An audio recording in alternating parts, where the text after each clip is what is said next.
it's just not anywhere close to him starting an NFL game and being successful. Right. So, yeah, I don't think, like, if they want to do a big shakeup, I don't think they hand the keys to Malik Willis. I don't think that's their big plan because they saw him for 2 games and they said, no, thanks. So, yeah, I could maybe see that. I could maybe see that for sure. That would be a sneaky one, but I don't hate it. I don't hate it. Do you think Jordan Love will be good? Because this is... There it is. Probably not. I don't think that he'll be good. He was not good at Utah State, really.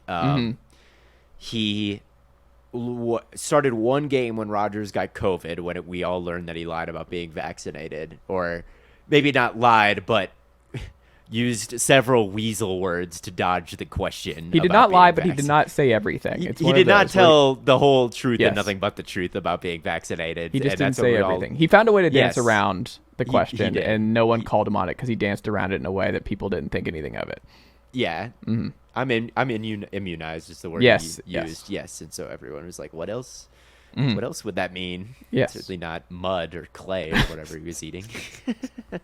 But... yeah, Jordan Love started that game. It was very bad. He looked horrible against the Chiefs. And then versus the Eagles for that one quarter, it looked all right. But that was one quarter. And who knows? I think odds are he will probably not be good. If you look at the history of quarterbacks drafted past like the top half of the first round, the hit rate on those guys are so incredibly low that it's pretty safe to be pessimistic. It really is. So, no, I don't expect him to go from Hall of Famer Favre to Hall of Famer Rodgers to Hall of Famer Love or even, Pro Bowler Love, really. That's a pretty big ask. But I'm ready to give it a shot. I mean, might as well at this point. Rodgers isn't going to be around forever, and if we get a bunch of first-round picks, or even just not even a bunch, just 1 or 2, I'd be okay with it. Might as well. And if Love is bad, his contract is up basically after this year, and then you're looking at a franchise quarterback next year, in a year that has Drake May and Caleb Williams, and I don't know who else. Mostly those 2. But I would sell the Drake May stock. Chip Lindsey got hired as his OC this year. Chip Lindsey has just been the kiss of death as an offensive coordinator. They're not running the same offense that they ran this past year. Expect the Sam Howell dip from Drake May this year. Okay. I like Drake May. I will keep that in mind. But at any rate, there's if Jordan Love is terrible, then you have a terrible quarterback in a year where Caleb Williams is a star. Yeah. So fine, that's okay. So yeah, that's how I feel Joe about Milton, it. I'm not. I don't think there's a good answer. I don't think there's a way that the Packers can quickly build a Super Bowl contender. I think they did the best thing they could, and that's give a massive project in Love lots and lots and lots of time to sit. Right, that is a good move, I think. And we have seen quarterbacks go from very bad to quite good the last couple of years, whether that be Hurts or Tua or Josh Allen or who else? Hurts, Tua, Josh Allen, Daniel Jones to some extent, Geno Smith to some extent. So, yeah, let's see if that development worked or not. But that is overall my thoughts on it. I'm sort of indifferent, but I think that there's no good answer, and I think the window is closed. You're handling it well because you're walking into abyss that I have never felt as an adult Falcons fan. Theo. So I can give you some advice here. You're walking into it because I had Matt Ryan for the majority of my life as my starting quarterback, my adult life. He's just there. And you're just used to the consistency. People debated, is he a top 10 guy, top 15, whatever. Went to Super Bowl, MVP. He's had his ups. Solidly consistent, always healthy. Good leader, good warrior, someone you could count on week in, week out.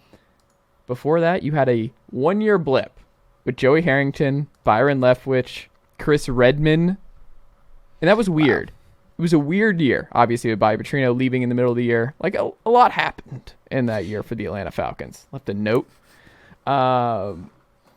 Before that, you had Michael Vick for so many years. And right before that, you had Chris Chandler, who did get him to the Super Bowl. My entire life, the Falcons were pretty much set at quarterback. And I don't know if you remember this.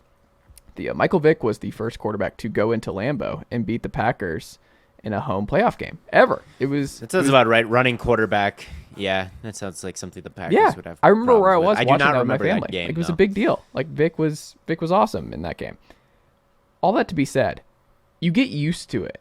You get used to, like, and if Evan was like a lot older, he would have had this same thing with Joe Montana and Steve Young, where it's like, I imagine for 49ers fans in like the late 90s, they're like, what is this? What is this world where we don't just have a Hall of Fame quarterback under center for like my Sunday afternoons? You take it for granted.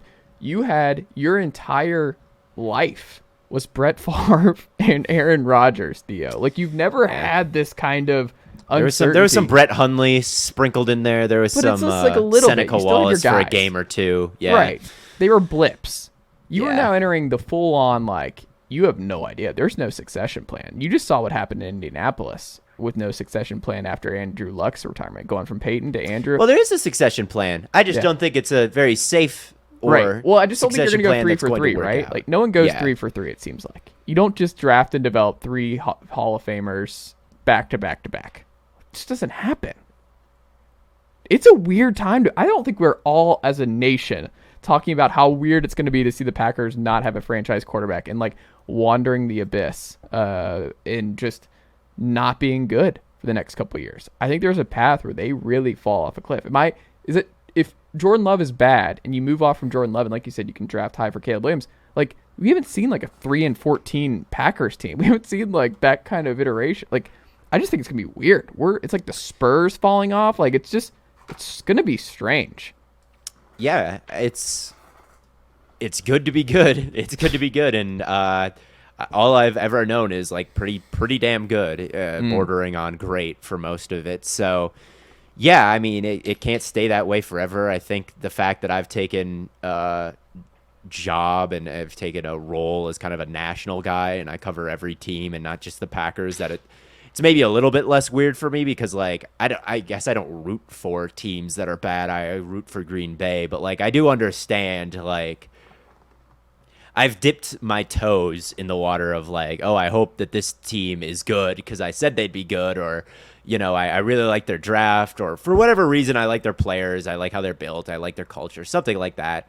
And I'm hoping that this young quarterback succeeds, and then he just doesn't, and I'm sad because I said that they would and make the playoffs or something like that, and it didn't happen. So I guess I've got that experience of, like, oh man, I kind of hope this team does well, and then they just stink.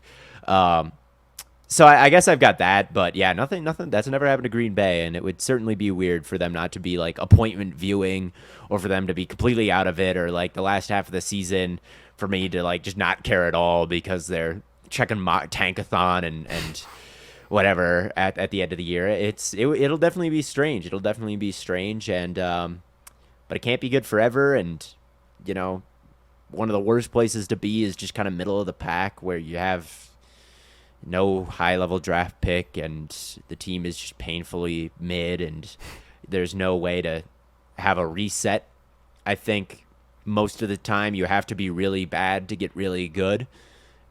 I think that if you look at a lot of the really good teams around the league, it was not that long ago when the 49ers had the, second, third pick in the draft, and they took Nick Bosa. Wasn't that long ago when the Eagles were, that's not true, actually. There was that one Wentz year where things went really, really bad, and they had Hurts start at the end. But, you know, that you had to have a really bad year. I guess that's the thing. Like, they were really bad. Wentz was really bad, and that gave Hurts the role. So I think, or the Bengals, they were really bad, and they got Joe Burrow. The Chiefs haven't been really bad since Andy Reid got there, I guess. But at one point, they were bad enough that they fired their head coach and got Andy Reid. So you got to be really bad at some point to get really good. And the Packers were lucky enough one time to go from very good to very good with Favre to Rodgers. But right now, it's tough to go from mid to really good. There's going to be some lean years where you accumulate talent, whether that be in the draft or with cap space, or, you know, whatever, all the things that come with being a truly terrible team. So, Evan, is there part of you though that wants the Packers to be good? Like the Cowboys and the Packers, is there part of you that wants to play them in the playoffs? And like, just because No. you No. should want to play the Packers in the playoffs. So you're okay with it. You're okay with the Packers fall from grace. I'm happy when I'm happy when the 49ers play the Packers in the playoffs because they're going to win. But all in all, like I'm very ready for the Packers to be fourth in the division type team. Like not because of anything other than like they've had their run. They got 2 Hall of Fame quarterbacks back to back. They've been relevant for the last 20 years plus of quarterback plays. They've got 2 Super Bowl wins. Like they've had their run. Like we need the Buffalo Bills of the world to get, to have their time. We need, just different teams, and I'm okay with that. And also Aaron Rodgers sucks, and also it always bothered me that Green Bay of all places was this powerhouse. Like no knock to Green Bay by any means, but it's like it's just this nowhere city in the middle of nowhere of the country that's only been relevant lately because of the quarterbacks that they got lucky to have. Lately?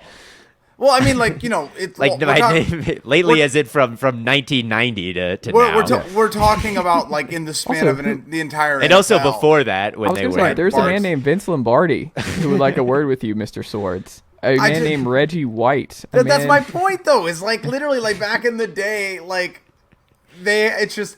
I don't know. It's the same thing. I have the same issue with Alabama being a powerhouse. Like no one's ever going to go to Alabama. Like no one wants that. But like no one wants to go to Alabama. Like no one wants to go to Green Bay. Like you think you should be? We think we should be like the Premier League and have all the teams in London, or have like the LA Premier League where all the football teams are. Just Evan like would love that. Evan would Inglewood really like and Hollywood and 2 downtown and. No, like I think we've got too many teams in LA as it is. But no, I'm just saying. I think I wouldn't mind seeing some new blood. The problem is though, is I don't really know what that new blood looks like. Like if Detroit. And that honestly, that I'm really excited about. Like, I would much rather Detroit have a moment, for the next 5 or 6 years where they're the ones commanding that division. It's not going to be the Vikings. So, I think hell yeah, bring on the Detroit Lions. Somebody has to win that division next year, and I guess it's the Lions. I don't think so. I think it's still the Vikings. I like the Flores hire a lot. Dude, there's literally like nothing that the Minnesota Vikings could do wrong that you would be like, well, they're probably gonna be the Vikings. The Vikings are such a sad organization, like that. Now you're talking. Yeah, stop the Packers and Green Bay slander, and let's turn our attention to slandering the Minnesota Vikings. But I wasn't even slandering Green Bay. I was just simply saying that I would like them to no longer have Hall of Fame quarterbacks for like the better part of 3 decades. Hold on, just to be clear, he was absolutely slandering the city of Green Bay, every area that's not. I'm in the throwing top the 5 challenge flag markets. like it's a progressive commercial, and we're bringing out the monitor where you called it a nowhere town that well look at the we're a data focused world. We'll look at the data. We'll see how many people are moving to Green Bay every year. We'll figure it out. No, but Evan's a commissioner nightmare. Like he's the worst case scenario for the fans, where it's just he's just pushing to move all kinds of realignment. Every fan base is outside. I'm literally the bad guy in basketball. Like yes. I'm like give the players what they want. Let them go to wherever the biggest market. Absolutely. Oh my god. Although on the other hand, I would also like Portland to get some. Oh, that's nice. You're gonna give Portland something.